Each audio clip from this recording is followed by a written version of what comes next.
Praise the lord. చేరువచ్చిన మీకు అందరికీ ప్రభువైన యేసుక్రీస్తు శుభాలు తెలియచేయుచున్నాను. ఈ దినము కొరకు ఏర్పాటు చేయబడిన లేఖన భాగము అపొస్తలుల కార్యములు 7వ అధ్యాయము 45వ వచనం. మన పితరులు తమ పెద్దల చేత దానిని తీసుకొనిన వారై దేవుడు తమ ఎదుట నుండి వెళ్ళగొట్టిన జనములను వారు స్వాధీనపరుచుకొనినప్పుడు యెహోషువతో కూడా ఈ దేశంలోనికి దానిని తీసుకొని వచ్చిరి.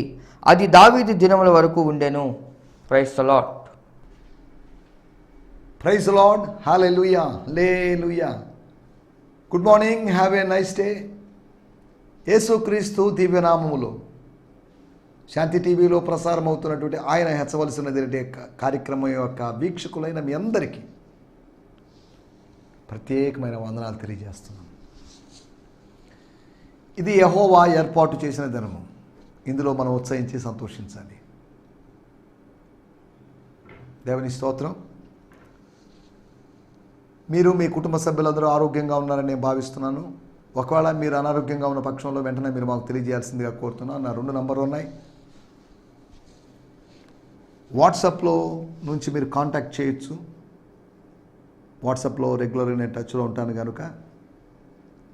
లేదంటే gfi2015@gmail.com అనేటువంటి ఈమెయిల్ ఐడి ఉంది. దాని ద్వారా మీరు కాంటాక్ట్ చేయొచ్చు.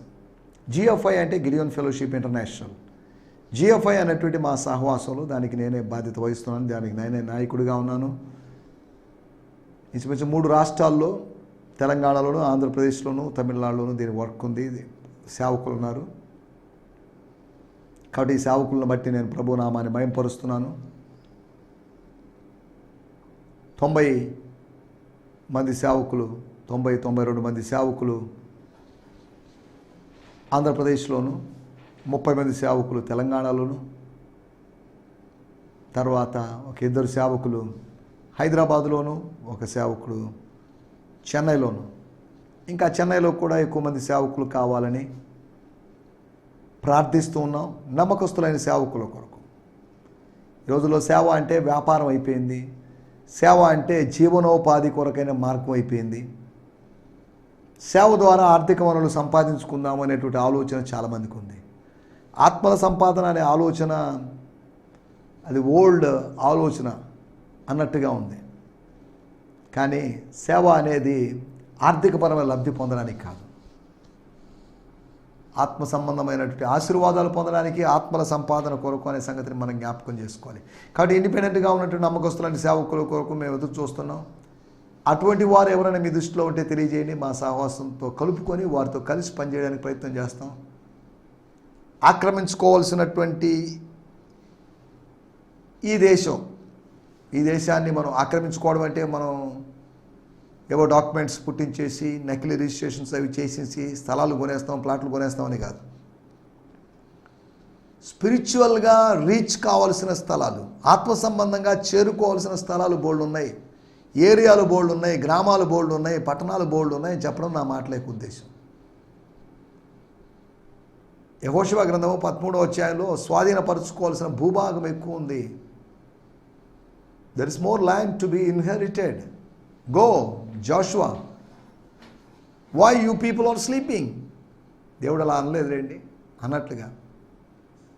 Get up, rise up, go. దేవుని స్తోత్రం. శత్రు జనములను 7 జనాంగాల వారిని లోపరుచుకోండి, లొంగ తీసుకోండి. This land is yours. This land belongs to you. You people are the owners. You have right to inherit this land. దేవుని స్తోత్రం. హల్లెలూయా. కాబట్టి అలాగా దేశాన్ని స్వతంత్రించుకోవాలి. సాత్వికులు ధనులు వారు భూలోకమును స్వతంత్రించుకుందరు. ఆత్మ సంబంధమైన ఫలమైనటువంటి one of the spiritual fruits అయినటువంటి ఆత్మ ఫలము సాత్వికం. మీక్నెస్ ద్వారా, వీక్నెస్ కాదు అది, మీక్నెస్ ద్వారా మనం ఈ దేశాన్ని స్వతంత్రించుకోవాల్సిన అవసరం ఉంది. కాబట్టి సేవకులు ఇంకా చాలా ప్రాంతాలకు వెళ్ళాలి. చాలామంది ఆర్థికంగా ఇబ్బంది ఉందని ఫుల్ టైం సేవకులుగా ఉన్నవాళ్ళు కొంతమంది పార్ట్ టైం సేవకులు అవుతున్నారు. కొంతమంది నాకు తెలిసినటువంటి ఒక సేవకుడు చాలా కాలంగా ఇంచుమించు 10-15 సంవత్సరాల పైన చెప్తున్నాడు, వచ్చేస్తున్నాను, ఇంకొచ్చేస్తున్నాను, ఫుల్ టైం అవుతాను అంటున్నారు. పోషణ కొద్ది రోజులు కష్టం ఉండొచ్చు, కానీ మనల్ని పోషించడం దేవునికి అసాధ్యమైన కార్యం కాదు. 29 సంవత్సరాలుగా నేను ఏ ఉద్యోగం చేయలేదు, దేవుడు నన్ను పోషిస్తున్నాడు. భార్య, 2 బిడ్డలు కలిగిన వాడిని దేవుడు పోషిస్తున్నాడు. దేవుడు ఎంతైనా నమ్మదగిన వాడు. ఎక్కడో ఉన్నటువంటి ఏలియాని పిలిచి ఆహాబు అంతఃపురానికి వెళ్ళమని చెప్పి, తర్వాత మళ్ళీ తన ప్రాంతమైన తిష్బీకి కానీ వెళితేనా రాజు యొక్క సిబ్బంది గుర్తించి అక్కడికి వెళ్ళి అతన్ని సంహరిస్తారని తెలిసి, ఇతను అక్కడి నుంచి వచ్చాడు మళ్ళీ తిరిగి అక్కడికి వెళ్ళిపోతాడని మనకు తెలుసు, లేదా ప్రవక్తల పాఠశాల దగ్గర ఎక్కడో కాపు వేశారు, ఎక్కడ లేడు ఏలియా. కేరీతు వాగు దగ్గర దాగి ఉండమని చెప్పి అక్కడ పోషించకపోయింటే కర్వేలు పర్వతం మీద ఏలియా కనిపించిండేవాడు కాదు. నిన్ను పోషిస్తున్నాడు కాబట్టి నువ్వు పర్వతం ఎక్కగలవు, నీకు అనుగ్రహిస్తున్నాడు కాబట్టి నువ్వు పర్వతం ఎక్కగలవు. ఒకవేళ దేవుని మాట చొప్పున వెళ్ళినటువంటి ఏలియాను దేవుడు పోషించకుండా కాకుల ద్వారా పోషించబడకుండా ఉంటే ఆకలికో ఆహారం లేక బలహీనుడై బక్క చిక్కి అక్కడ చనిపోయిండేవాడు. ఒకళ్ళు ఎవరో ప్రవక్తలాగా ఉన్నాడండి, గొంగలు కప్పుకున్నాడు, ఆ గడ్డం లేకపోతే ఇవన్నీ చూసి ఇక్కడ నుండి చనిపోయాడు. హాయిగా ఓబద్య గారి దగ్గరికి వెళ్ళిపోయినా ఏదో గుహలో ఉండి పోషించబడాల్సినోడు ఏం చేస్తామండి అని అనుకునేవాళ్ళు. దేవుడు తాను పిలిచిన వాడిని ఆకలితో చంపడు, దాహంతో చంపడు. గుర్తుపెట్టుకోండి, తన పని చేసినటువంటి సంసోనుని దాహంతో దేవుడు చంపలేదు. దేవుని స్తోత్రం. వారు తనివి తీరా తినేటట్టు చేస్తాడు, వారిని పోషిస్తాడు. తన వాక్యం విన్న వాళ్ళనే ఆయన పోషించాడు. అలాగైతే వాక్యం వినిపింపజేసే వాళ్ళని, వాక్యం బోధించే వాళ్ళని, వాక్యం వివరించే వాళ్ళని ఆయన ఎంతగా పోషించగలడు. దానికి ఉదాహరణ మాలాంటి సేవకులే. దేవుడు అనేక మంది సేవకులను పోషిస్తున్నాడు. కోతకు పనివారు కొద్దిగా ఉన్నారు. 20 శతాబ్దాలు గడిచినప్పటికీ కూడా ఇప్పటికీ కూడా there is a lack of true servants, true reapers.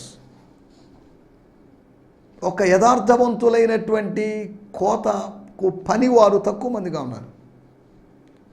ఉండడానికి ఆకార పుష్టి నైవేద్య నష్టి అన్నట్టుగా ఉన్నారు, కానీ నమ్మకస్తులైన వారు కొద్దిగానే ఉన్నారు. మనం ఆలోచిస్తున్న మాటలు. దేవుడు మనల్ని పోషిస్తాడు. కాబట్టి సేవ చేస్తున్నటువంటి దైవజనులు ఎవరైనా కార్యక్రమం చూస్తున్నట్లయితే దేవుడు మీతో మాట్లాడుతున్నాడు. సమస్తమును వదిలిపెట్టి రండి, ప్రభు మిమ్మల్ని పోషిస్తాడు. అపోస్తలు సమస్తమును వదిలిపెట్టి వెళ్ళాడు. ఇహ పరములందు 100 రెట్లు మీరు పొందుకుంటారని ప్రభు వారికి వాగ్దానం చేశాడు. అదే వాగ్దానం మనకు కూడా వర్తిస్తుందనే సంగతిని మీకు గుర్తు చేస్తున్నాను. నిన్నటి సందేశంలో పరిచారకుని ప్రసంగంలో ప్రభు ఆయన ఒక ప్రవక్తగాను, ఆయన్ని సంతానంగాను, ఆయన్ని జీవవాక్యంగాను, నీతిమంతుడుగాను స్టెఫన్ తన ప్రసంగంలో, దీర్ఘ ప్రసంగంలో ప్రస్తావించినట్టు మనం చూస్తున్నాం. రండి, దినం కొరకు ఏర్పాటు చేయబడిన లేఖన భాగము అపోస్తుల కార్యములు 7వ అధ్యాయము 45వ వచనం. యాక్ట్స్ 7:45.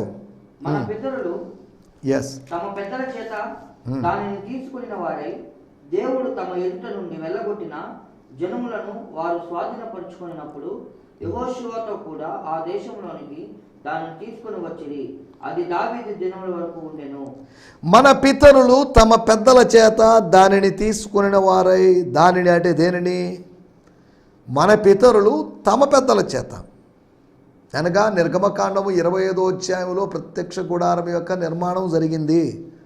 దానిని తీసుకున్న వారై దేవుడు తమ ఎదుటి నుంచి వెళ్ళగొట్టిన జనములను వారు స్వాధీనపరుచుకున్నప్పుడు యెహోషువతో కూడా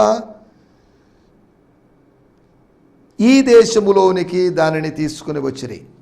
అది దావీదు దినముల వరకు ఉండెను. రాజుల యొక్క పాలన ఆరంభమైన తర్వాత 2వ రాజు అయినటువంటి దావీదు కాలములో కూడా దావీదు కాలం వరకు ఉన్నది ప్రత్యక్ష గుడారము, సాక్ష్యపు గుడారము ఉంది అనే మాటను మనం చూస్తున్నాం. 7వ అధ్యాయము 45వ వచనం నేను చదువుతున్నాను.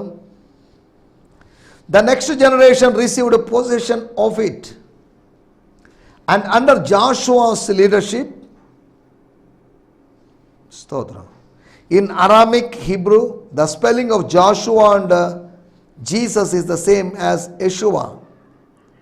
అనగా అరామిక్లో హిబ్రూలో కూడా జాషువా అనగా యెహోషువ అనే మాటని అది ఇంచుమించు సిమిలర్గా ఉంటుంది, సేమ్ ఒకటి. యెషువా అన్నారంటే అది యెహోషువ, కానీ యెషువా అన్నారంటే యేసు ప్రభు అయి ఉండొచ్చు అని అర్థం చేసుకోవాలి. ఇక్కడ రాయబడింది, and under Joshua's leadership they took possession of the land of the nations which God drove out in front of them. The tabernacle was carried until David found a loving favor with God. ఆ ప్రత్యక్ష గుడారాన్ని వాళ్ళు తీసుకొని తిరిగారు. ప్రత్యక్ష గుడారాన్ని తీసుకొని తిరిగారు, మోసుకొని వెళ్ళారు అని చెప్తున్నప్పుడు ఎవరో ఒక దేవుజనుడు, నేను పేర్లు అవి చెప్పను కానీ, ఆ దీప వృక్షాన్ని పట్టుకొని తిరుగుతున్నాడు. దీపవృక్షాన్ని పట్టుకొని తిరగమని దేవుడు ఆయనకి చెప్పాడని దుర్బోధలు చేస్తూ తిరుగుతున్నారు లేండి చాలామంది. మనకు ప్రత్యక్ష గుడారముతోనూ దీపవృక్షములతోనూ మనకు సంబంధం లేదు. మనము యూదులం కాదు, మనం అన్యజనులము. కానీ క్రీస్తులోకి వచ్చాము, దేవుని ఇజ్రాయేలుగా మనం మారాము, మనము చర్చ్గా మారాము, సంఘంగా మారాము. కాబట్టి ఇంకా పాత నిబంధన గుర్తులు ఛాయలలో మనం గడపడం కన్నా దీని యొక్క నెరవేర్పు క్రీస్తులో జరిగింది. కాబట్టి వీటన్నిటి వదిలేసేయాలనే ఆలోచన లేకుండా చాలామంది పాత నిబంధన బోధించకూడదని కాదు నేను అనేది, పాత నిబంధనలోని ఆ సింబల్స్ని లేకపోతే వాటిని తీసుకుని మనం ముందుకు సాగుతున్నాం. వాటికి దేవుని సంఘముతో సంబంధం లేదు. ఆ ఆరాధన అంతా ఆరాధకునికి సంపూర్ణ సిద్ధిని కలుగు చేయని ఆరాధన, వస్తువులతో జరిగిన ఆరాధన, బలులతో కూడుకున్న ఆరాధన. కానీ కొత్త నిబంధన ఆరాధన సంపూర్ణ సిద్ధినిస్తుంది ఆరాధకునికి. ఆరాధించాల్సిన అవసరం ఉంది. ఆరాధన పర్ఫెక్షన్లోకి నడిపిస్తుంది. దేవుని స్తోత్రం. కాబట్టి ఈ విషయాన్ని దయచేసి జ్ఞాపకం చేసుకోవాల్సిందిగా కోరుతున్నాను. 7వ అధ్యాయము 45వ వచనంలో చాలే. దేవుని స్తోత్రం. మనం ఇక్కడ ఆలోచిస్తున్న మాట, మనం ఏం కలిగి ఉన్నాం, మనం ఏదైనా పొజెస్ చేస్తున్నామా, పట్టుకొని ఉన్నామా? మోసెస్, నీ చేతిలో ఏంటది? నీ కుడి చేతిలో ఏముంది? లేదా ఎడమ చేతిలో ఏముంది? నీ చేతిలో ఏముంది? కర్ర. నీ చేతిలో ఉన్నది కర్ర అని నీకు తెలుసు, కానీ నీ చేతిలో ఉన్న కర్ర లోపల ఏముందో నీకు తెలుసా? కర్ర ఉంది అని తెలుసు, కానీ కర్ర లోపల ఏముందో తెలియదే. కర్ర ఎలా మారుతుందో నీకు తెలుస్తుందా? అది కూడా తెలియదే. నీకు ఓతాన్ని ఇచ్చేటువంటి, నీకు సపోర్ట్ని ఇచ్చేటువంటి, ఒక ఎక్స్ట్రా లెగ్ లాగా సహకరించేటువంటి ఆ కర్రలో దాగి ఉన్నట్టు ఒక జీవి నీకు తెలియదేమో అని దేవుడు అతనికి చెప్పాడు. మనం వాటిలోకి వెళ్ళలేదు. మనం ఏం కలిగి ఉన్నాం? ఈ వాక్యాన్ని, మూల వాక్యాన్ని ఆధారంగా తీసుకున్నప్పుడు మనం ఏం కలిగి ఉన్నాము? మొన్నటి ఎపిసోడ్లో మనం ప్రత్యక్షతలు కలిగి ఉండాలి అని మాట్లాడుకున్నాం. We should have revolutions. ఎవరో ప్రవక్తలు అనబడిన వాళ్ళ రెవల్యూషన్స్ కాదు, ప్రభు వాక్యంలోంచి ప్రత్యక్షతలు కలిగి ఉండాలి. వాళ్ళు చెప్పిందండి, వాళ్ళు చెప్పిన ప్రత్యక్షత, వీళ్ళు చెప్పిన ప్రత్యక్షత. కొన్ని నెలల క్రితం ఒక వ్యక్తి, విదేశాల నుంచి ఒకరు వస్తారండి, వాళ్ళు మీ పరిచర్యకి సహకరిస్తారు, వాళ్ళు సహకారం తీసుకోండి, మీటింగ్స్ ఏర్పాటు చేయండి. నేను సరే అన్నా. నేను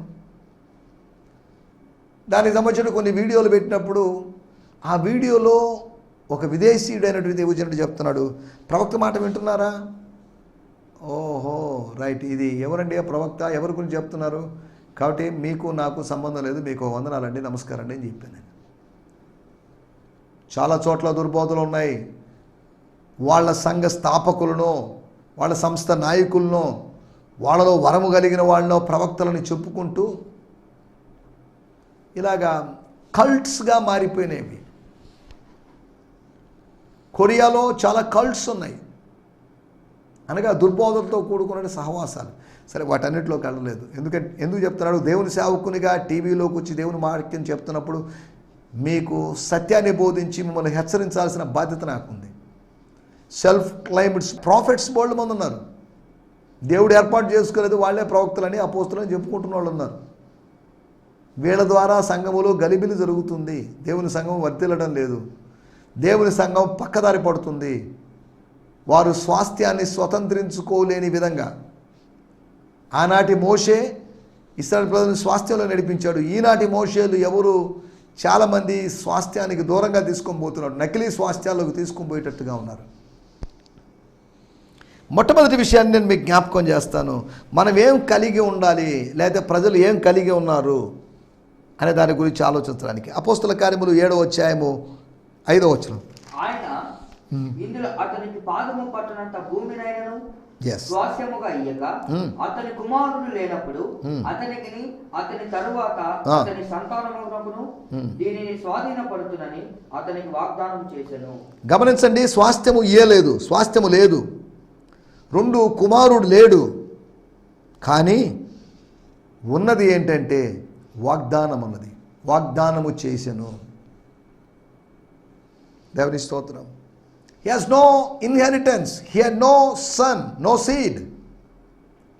But he had a promise. అతనికి ఒక వాగ్దానం ఉంది. వాగ్దానము చేసెను. వాగ్దానాన్ని తయారు చేశానడు ఏం కాదు, వాగ్దానాన్ని ఇచ్చెను. అతనికి వాగ్దానము, ప్రామిస్ ఇచ్చాడు దేవుడు. God promised something. ప్రవక్త ప్రవచించాడు, ప్రభువు వాగ్దానం చేశాడు. ఆయన చేసినటువంటి విషయం చూడండి, స్వాధీనపరుతునని అతనికి వాగ్దానం చేశాను. అబ్రహాముకు ఒక వాగ్దానం ఉన్నది. ఇంకా కొద్దిగా 8వ వచనంలో మనం గమనిస్తే, మరి సున్నతి విషయమైనటువంటి నిబంధనను దేవుడు అతనికి అనుగ్రహించను. వాగ్దానాన్ని మాత్రం ఇచ్చి దేవుడు సరిపెట్టుకోలేదు, వాగ్దానముతో పాటు నిబంధన ఇచ్చాడు. He gave the promise, not only promise but a covenant. అనగా దేవుడు అబ్రహాముకు వాగ్దానము, నిబంధన 2 ఇచ్చాడు. మనం ఒకప్పుడు వాగ్దానము లేని వాళ్ళము, నిబంధన లేని వాళ్ళం. ఇప్పుడు కొత్త నిబంధనలో మనం ప్రవేశించిన వాళ్ళం, కొత్త నిబంధన కలిగిన వాళ్ళం, వాగ్దానములు కలిగిన వాళ్ళం. దేవుడు అతనికి వాగ్దానం చేశాను, మనకు వాగ్దానములు ఇచ్చాడు. అబ్రహాముకు ఒక వాగ్దానమే, కానీ మనకు అనేకమైన వాగ్దానాలు, వందలాది వాగ్దానాలు మనకున్నాయి. విశ్వాసం ద్వారా మనం వాటిని స్వతంత్రించుకోవాలి. సంవత్సరానికి ఒక వాగ్దానం కాదు, మనకు కావలసినటువంటి వాగ్దానాలు ఉన్నాయి. సఫిషియంట్ బ్లెస్సింగ్స్ ఉన్నాయి, ప్రామిసెస్ ఉన్నాయి. అబ్రహాముకు దేవుడు వాగ్దానము, నిబంధన ఇచ్చాడు. అబ్రహాము కలిగి ఉన్నవి, he పోసెస్డ్ the promise and the covenant. రక్త నిబంధన కలిగి ఉన్నాడు. నిబంధన, ఒడంబడిక, ఒక టెస్టిమెంట్ని కలిగి ఉన్నాడు. అతని కోసం కొన్ని జంతువులు చనిపోయినాయి. ఆ నిబంధన ద్వారా దేవుడు వాగ్దానం నెరవేరుతుందని చెప్పాడు. నిబంధన ఎందుకు చేశాడంటే ఆ బ్లడ్ కోవెనెంట్. కారణము అబ్రహాములో అవిశ్వాసాన్ని సంహరించడానికి, అబ్రహాములో అవిశ్వాసాన్ని తొలగించడానికి. దీన్ని నేను ఎలా స్వతంత్రించుకుంటాను, ఏమిస్తే ఏమి అని అడిగిన దానికి. దేవుని స్తోత్రం, హల్లెలూయా. ఒకటి, దేవుడు వాగ్దానము మరియు నిబంధన ఇచ్చాడు. రెండో విషయాన్ని నేను మీకు జ్ఞాపకం చేస్తాను. 7వ అధ్యాయము 38వ వచనం. సీనాయి పర్వతం మీద తనతో మాట్లాడిన దేవదూతతోను మన పితరులతోను అరణ్యములను సంగమందు ఉండి మనకిచ్చుటకు జీవవాక్యములను తీసుకుని వాడు అతనే. మనకిచ్చుటకు జీవవాక్యములను తీసుకొనిన వాడితడే. తీసుకొనినవాడు, తీసుకొని వచ్చినవాడు కూడా అతనే. తీసుకొని రాకుండా ఉండలేదు, తీసుకొని కిందకు వచ్చాడు. దేవుడిస్తే తీసుకొని వచ్చాడు. పైకి తీసుకొని పోయి పలకలు పెడితే ఆ పలకల మీద జీవవాక్యాల్ని రాస్తే, 10 ఆజ్ఞలు రాస్తే వాటిని తీసుకున్నాడు, తీసుకొని వచ్చాడు, తీసుకొని కిందకు వచ్చాడు. కొండ మీద తీసుకున్నాడు, కొండ కిందకి తీసుకుని వచ్చాడు. దేవుని స్తోత్రం, హల్లెలూయా. అందుకనే నీరసం ఏమి ఆయనకి అనిపించలేదు. కొండ దిగుతున్నప్పుడు దిగేశాడు. దిగి వచ్చిన తర్వాత వెంటనే ఆహారం గురించి ఆయన ఆలోచించలేదు. కొండ మీద ఏం తినలేదు. ఎప్పుడో కొండ ఎక్కడానికి ముందు తిన్నాడు. కొండ మీద గడిపిన రోజులు ఆహారం లేదు. అతనికి ఆహారం తెచ్చిపెట్టేవాళ్ళు ఎవరు లేరు. దేవునితో గడుపుతున్నాడు. దేవునితో గడుపుతున్నప్పుడు తన ఆకలి దాహం తీరుతుంది. దేవునితో గడుపుతున్నప్పుడు ప్రపంచాన్ని మర్చిపోయాడు. దేవునితో గడుపుతున్నప్పుడు ఇశ్రాయేలు జనాంగాన్ని మర్చిపోయాడు. దేవునితో గడుపుతున్నప్పుడు తన కుటుంబాన్ని మర్చిపోయాడు. 40 days దేవునితో ఉన్నాడు. ఉపవాసం అంటే దేవునితో గడిచిపోయి అంతా మర్చిపోవడం, సమస్తాన్ని మర్చిపోవడం. హి ఫర్గాట్ ఎవ్రీథింగ్. మోషే ఏమాయను అని ప్రజలు అడుగుతున్నారు. ఎటుపోయాడు? అడ్రస్ లేడే. మోషే ఉనికి ఏమైంది? గల్లంత అయిపోయాడు. ఏంటి అతను? వస్తాడా లేదా? ప్రార్థనకి వెళ్ళిపోయాడు అంటున్నారేంటి? వెళ్ళిపోతే మళ్ళీ రావాలి కదా. ఇన్ని రోజులు ప్రార్థనలు ఏంటి? ప్రార్థన లేని ప్రజలు ప్రార్థిస్తున్నాడు మోషేని ప్రశ్నించారు. మోషేని గురించి ప్రశ్నించారు. జీవవాక్యాల్ని మోషే తీసుకుని వచ్చాడు. మోషే చేతిలో జీవవాక్యాలు ఉన్నాయి. దేవుని స్తోత్రం. అబ్రహాము దగ్గర వాగ్దానము నిబంధన ఉంది. మోషే దగ్గర జీవవాక్యాలు ఉన్నాయి. 7వ అధ్యాయము 46వ వచనం. అతడు దేవుని దయను పొంది యాకోబు యొక్క దేవుని నివాస స్థలము కట్టగోరెను. దేవుని స్తోత్రం. అతడు దేవుని దయను పొంది యాకోబు యొక్క దేవుడు, అబ్రహాము యొక్క దేవుడు, ఇస్సాకు యొక్క దేవుడు, పితరుల దేవునికి నివాస స్థలమును కట్టగోడు. యాకోబు యొక్క బలిష్ఠునికి ఒక నివాస స్థలమును కట్టగోరాడు. దేవుడు నివసించే స్థలం స్వర్గములో ఉంది. ఆయన గాఢాంధకారంలో నివాసము చేయుదునని చెప్పాడు 1 రాజుల గ్రంథము 8వ అధ్యాయంలో. అటువంటి దేవునికి ఒక నివాస స్థలం. స్తోత్రం. భూమి నా పాదపీఠము, భూమి ఆయన పాదపీఠం. భూమి మీద కాళ్ళు పెడతాడు. ఆకాశం ఆయన సింహాసనం. ఆకాశం మొత్తం. మొదటి ఆకాశం అని కాదు, మధ్య ఆకాశం అని కాదు, తనటి 3వ ఆకాశం. సరే, ఏ ఆకాశమైనా ఆకాశము భూమి. దేవుని స్తోత్రం. ఇవి ఆయన సింహాసనము, ఆయన పాదపీఠాలుగా ఉన్నాయి. దేవుని స్తోత్రం. మీరు నా కొరకు ఎలాంటి మందిరాన్ని కట్టిస్తారు? మీరు నా కొరకు ఎలాంటి మందిరం? అదిగా దావీదైనా, దావీదు కుమారుడైనా, ఇంకెవరైనా, రిపేర్ చేసేవాళ్ళైనా, కన్స్ట్రక్షన్ చేసేవాళ్ళైనా ఎలాంటి మందిరాన్ని కట్టిస్తారు? నేను మందిరాల్లో ఉండేవాడిని కాదు, మందిరాలకు పరిమితమయ్యేవాడిని కాదు, మనస్సుల్లో ఉండేవాడిని. మనస్సునే మందిరంగా చేసుకొని నా మదిని కోవెలగా మలుచుకోవయ్యా, నా హృదిలో రారాజుగా నిలిచిపోవయ్యా అని భక్తుడు పాడాడు. మనసున్న మంచి దేవుడు మనసునే మందిరంగా మారుస్తున్నాడు. ఆయనకి ఇష్టమైన మందిరం మనస్సు అనేటువంటి మందిరం. ఆ మన మందిరములో దేవుడు నివాసం చేస్తాడు. మహిమా స్వరూపి మన మనోమందిరములో వాసం చేస్తాడు. మన మనోమందిరములో ఆయన వాసం చేస్తాడు అని మనోనేత్రాలతో చూడకపోతే మనం చేసే భక్తి అంతా మూఢాచారంలాగా ఉంటుంది. దేవుని స్తోత్రం. హల్లెలూయా. దేవాలయ దర్శనం. దావీదుకు ఒక దర్శనం ఉంది. 132వ కీర్తనలో ఆ దర్శనాన్ని మనం చూడగలం. అబ్రహాముకు వాగ్దానము నిబంధన ఉంది. మోషే దగ్గర జీవవాక్యాలు ఉన్నాయి. దావీదుకు దర్శనం ఉంది. నీకేముంది? మనకేం లేదా? మనకు దర్శనము లేదు, వాగ్దానం లేదు, నిబంధన లేదు, వాక్యం లేదు. ఇంకేమున్నట్టు మన దగ్గర? నా దగ్గర కారు ఉందండి, బైక్ ఉందండి, ఇల్లు ఉందండి, అపార్ట్మెంట్ ఉందండి. ఏం చేసుకుంటావు వీటిని? ఆత్మ సంబంధంగా నీ దగ్గర ఏముంది? That is important. 4వ విషయం చెప్పి నేను ముగిస్తాను. అపోస్తుల కార్యములు 7వ అధ్యాయము 53వ వచనం. దేవదూతల ద్వారా నియమించబడినటువంటి మీరు పొందారు. ఏం పొందారు మీరు? దేవదూతల ద్వారా నియమించబడినటువంటి ధర్మశాస్త్రమును మీరు పొందారు. దేవుని స్తోత్రం. జీవవాక్యాలు పొందారని కాదు, జీవవాక్యాలు కూడా కలిసి ఉన్నటువంటి ధర్మశాస్త్రాన్ని పొందారు. ఏ లాభం? పొందితే ఏం లాభం? పొందిన దాన్ని పాటించలేదు కదా, పొందిన దాన్ని అనుసరించలేదు కదా. పొందిన దాన్ని అనుసరించుంటే ప్రయోజనకరమైనది. You have been given the law by the visitation of the angels, అనగా దేవదూతల యొక్క, ఇక్కడ ఫుట్ నోట్లో రాయబడింది as translated from the Aramaic, the Greek is by angelic decrees, అనగా మీరు ఆ దేవదూతల చేసినటువంటి ప్రకటనల ఫలితంగా అని అర్థం. You are not obeyed it. దాన్ని ఒబే చేయలేదు మీరు, దానికి లోబడలేదు, దానికి శిరస్సు వంచలేదు, దాన్ని నెరవేర్చలేదు మీరు, దాన్ని స్థిరపరచలేదు మీరు. దేవుని స్తోత్రం, హల్లెలూయా. దేవోక్తులు యూదుల పరము చేయబడను అని రాయబడింది. దేవుని స్తోత్రం, హల్లెలూయా. నా మాటలు నేను ఇక్కడ ముగిస్తున్నాను. మనం ఆలోచించిన విషయాలు. అబ్రహాము వాగ్దానం నిబంధన పొందాడు, మోషే జీవవాక్యాలు పొందాడు, దావీదు దర్శనం పొందాడు, ఇశ్రాయేలు ప్రజలు ధర్మశాస్త్రాన్ని పొందారు. మనమేం పొందాం? మనం ఏది పొందుకోకపోతే మన ఆత్మీయ జీవితంలో మనం సాధించిన ప్రగతి సున్నా అని అర్థం. ఏదోటి పొందుకోవాలి. You must receive something from the lord.